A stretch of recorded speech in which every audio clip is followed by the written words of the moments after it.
I'm Carson Sprenger, a friend and collaborator of San Juan Preservation Trust. I'm here in Moran State Park, and right behind me is probably a 300, if not 400-year-old Douglas fir tree. And right down on the ground, a very inconspicuous little creature is velvet top fungus. And this is just the fruiting body, the sporocarp, of a vast network of mycelium that are penetrating the ground and invading this tree.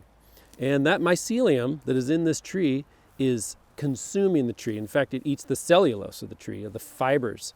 And predominantly, it eats the fibers in the structural roots and at the base of the tree. Interestingly enough, it does not affect the feeder roots nor the foliage of the tree. This fungus is an annual fruiting body. It comes out in the late fall, October, November.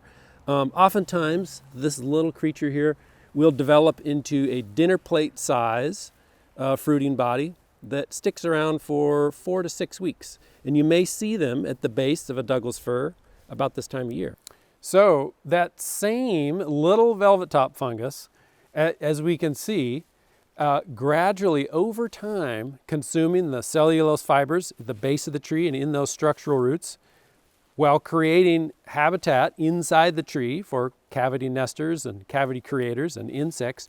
Over time, this tree will fail, and that tree may fail through a puff of wind or just on its own. That tree will come crashing down to the ground, with it oftentimes taking other trees alongside, calving large limbs, and then behind us we have a very large gap created by this tree.